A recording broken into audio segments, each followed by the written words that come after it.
Bonjour tout le monde, bienvenue dans ce nouvel épisode de la semaine des Papa Gamers. Allez, on commence tout de suite avec les films et les séries. Et oui, sur Netflix, on commence directement avec Gambling School Twin, la préquelle de Gambling School, où c'est un manga qui se passe dans une école où les étudiants jouent à des jeux et font des paris, ce qui a des répercussions sur le classement de l'école et sur leur avenir. Je conseille énormément cette série parce que la première série était super, donc regardez-la, ça vaut vraiment le coup d'œil. Ouais, moi j'en avais jamais entendu parler et j'avoue que tu m'as donné envie de regarder. Je pense que je vais regarder les deux séries. Ouais, ça vaut le coup d'œil. Le 4 août, bien sûr, et le 4 août aussi sort Comme des bêtes 2, le film Qui était sorti au cinéma en 2019. C'est ça. Et qui est ajouté au catalogue Netflix. Voilà. Le 5 août, la grosse sortie de la semaine. Et même du mois, peut-être même de l'année. À voir si sur sortira. Netflix, ouais, peut-être pas de l'année, mais en tout cas la grosse sortie du mois, ça c'est sûr. Voilà. Sandman. Sandman, donc c'est la BD de Neil Gaiman qui a été éditée il y a quelques années, enfin qui a été rééditée il y a quelques années par Urban Comics en 5 volumes.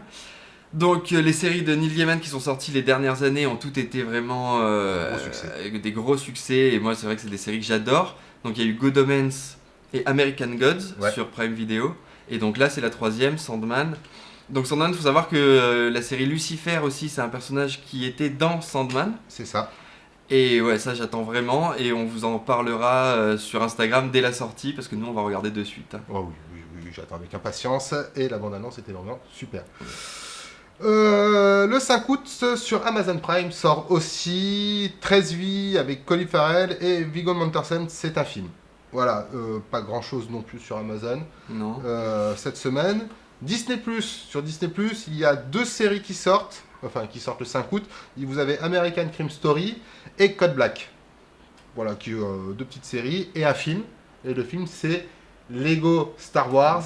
C'est l'été. C'est l'été. Ouais, alors, c'est l'été. C'est le nom du film, c'est bien, c'est l'été. Ouais, parce qu'au début, je croyais qu'il me disait ça parce que tous les étés sortait un film Lego Star Wars. Eh ben non.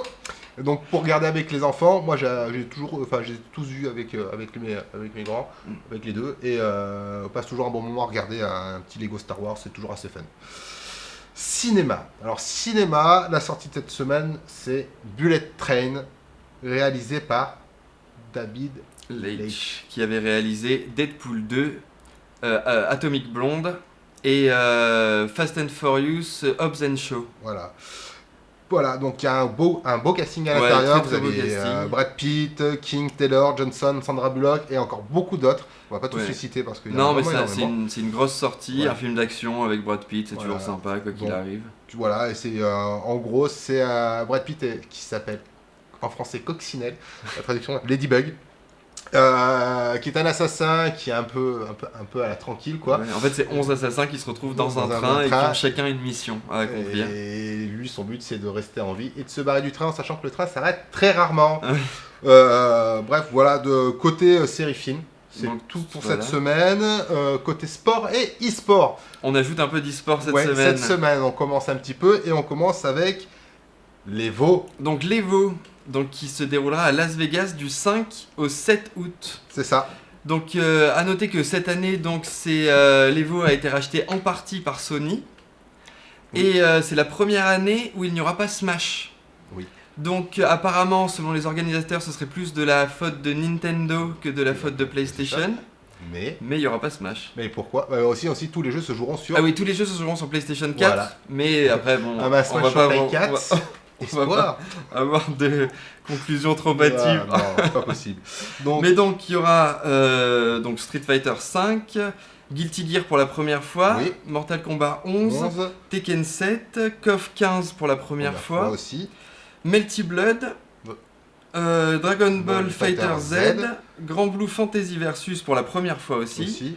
Et Schoolgirl Second encore, aussi pour la première fois en offline. Voilà, il y a peut-être 2 jeux dans l'histoire que je connais pas vraiment en jeu de bagarre, mais après le reste... Bon, après l'Evo, ça reste le gros tournoi de jeux de baston de l'année. Ensuite, alors on l'annonce maintenant, on en reparlera encore un peu. Vous avez le Pokémon World Championship à Londres, qui se passe à l'Excel. Donc c'est une série de tournois qui est proposée aux joueurs où ils vont s'affronter sur plusieurs jeux. Et bien sûr, il y aura Pokémon Unit qui sera présent cette année au Pokémon Lore Championship et ça se passe le 18 et 21 août. C'est pareil, c'est une grosse session Pokémon. Donc je pense que c'est à regarder et à s'intéresser de plus près. Donc on en reparlera un peu plus semaine prochaine et semaine d'après parce que je vais aller chercher un peu plus d'informations sur cet événement-là aussi.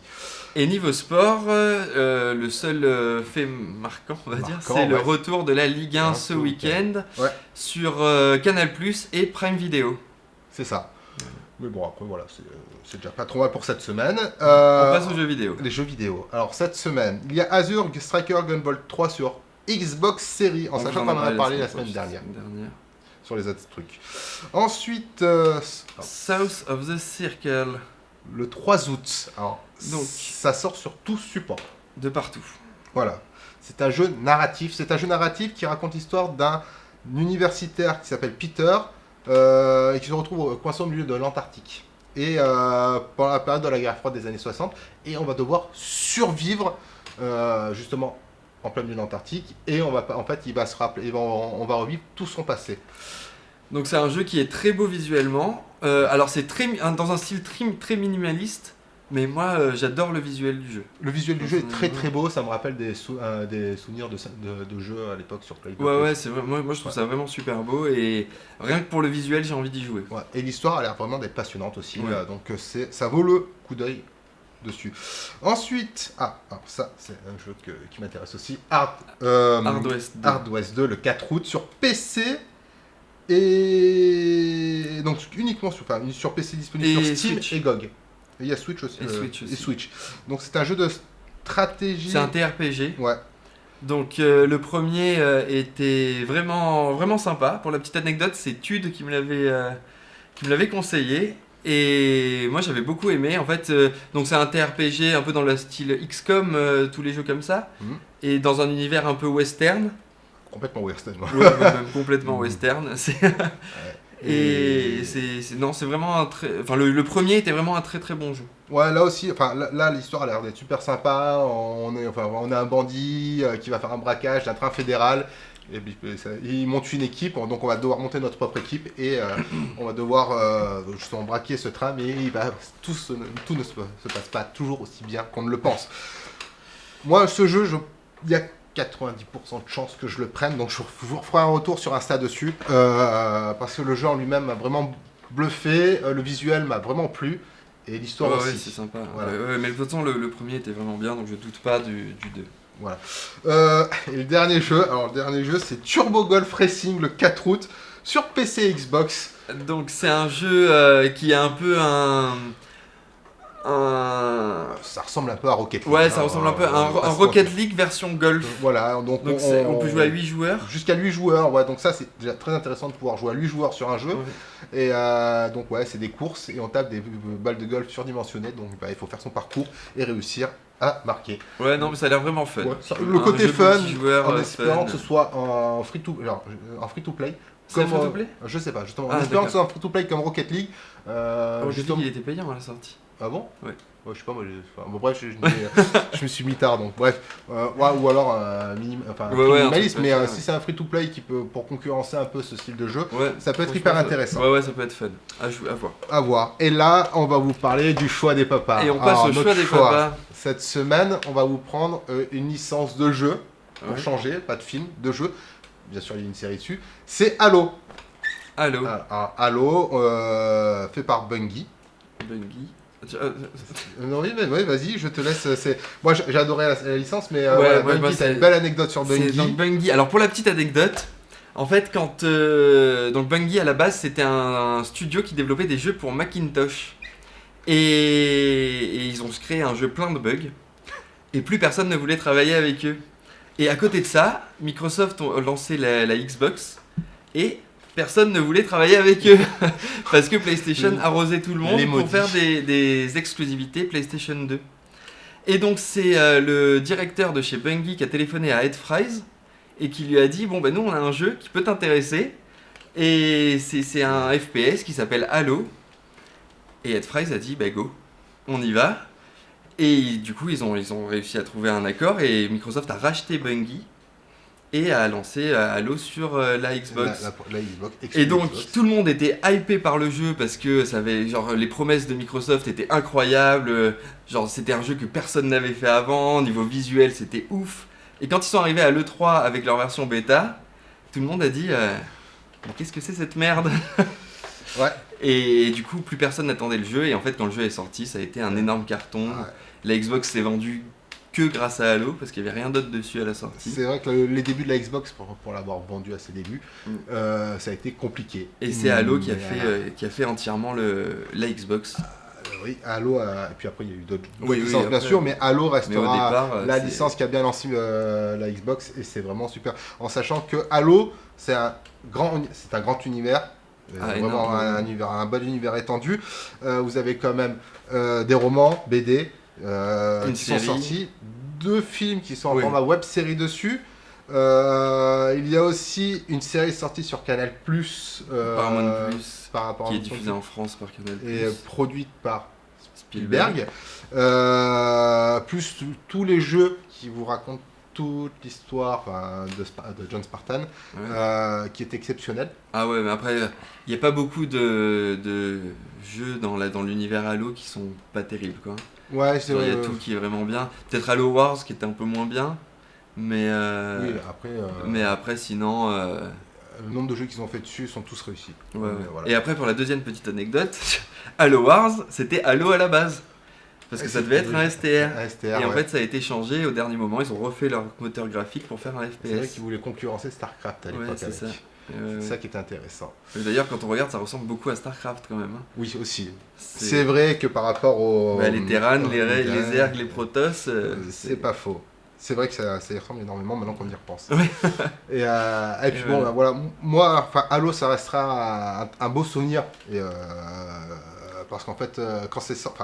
La première fois que j'ai joué à Halo, pour ma part, c'était chez un pote. Alors, pour ceux qui n'ont pas connu ça, à part les anciens, à l'époque, on jouait quand même tous sur la même console, à 4, au même endroit. Il n'y avait pas de LAN. Enfin, on faisait des LAN aussi pour jouer à plus. C'était apéro console et à passer des moments extraordinaires, à se brancher en direct. Et pour moi, Halo, c'est ce souvenir-là qui me reste en fait. J'ai passé de super moments, même si j'étais très mauvais, je l'avoue, mais je me suis quand même éclaté sur ce jeu. Ouais, moi, pour la petite anecdote, le premier Halo, j'avais eu la Xbox à Noël et je devais avoir 11 ou 12 ans. Et ma mère m'avait dit, bah viens, on va acheter un jeu. Et du coup, on était allé et il y avait, moi je voulais Halo, parce que c'était le jeu de la Xbox. Mais il y avait écrit 16+ sur la jaquette et ma mère voulait pas me l'acheter. Et j'avais négocié, je lui avais dit mais non t'inquiète, 16+ c'est juste une recommandation, c'est pas violent du tout. Et ma mère, j'avais dû négocier pendant une demi-heure quoi. Et ma mère au final elle m'avait dit ouais c'est bon, allez vas-y prends ça. Et je suis tombé amoureux de ce jeu directement. En fait quand j'ai acheté Halo 1, il y avait Halo 2 qui venait de sortir. Et je suis parti acheter Halo 2 directement quand je l'ai terminé. C'était pas incroyable. Et après, avec Halo sur Halo 3, j'étais avec mon meilleur pote et genre, on faisait des nuits sur Halo 3. C'était ouf. C'est ça. C'est que des bons souvenirs sur cette licence. Ouais, clairement. Ouais. Donc on vous le conseille fortement. Ah, si vous l'avez pas fait. Et en plus, alors, c'est disponible avec le Game Pass. Oui. Il y a tous les jeux qui sont disponibles avec le Game Pass de Microsoft. Voilà, donc foncez. Pour ceux qui ont le Game Pass, faites les jeux. Pour ceux qui n'ont pas fait, ça vaut le coup d'œil. On se retrouve la semaine prochaine pour le prochain épisode. Voilà, la semaine prochaine. N'hésitez pas à nous suivre sur Insta. Sur Insta, on fait des petits retours sur ce dont on vous parle dans les épisodes. Voilà, des trucs sur certains trucs qu'on a testé et qu'on a vu. Voilà, et puis on se retrouve la semaine prochaine. Il y a beaucoup de sorties. Ah bah là ça s'accélère, c'est le milieu du mois d'août, donc on va avoir pas mal de trucs à vous raconter. Donc voilà, n'hésitez pas, abonnez-vous, suivez-nous sur Insta, on vous fera des retours et on vous dit à la semaine prochaine et on vous dit encore merci. Bye bye. Ciao.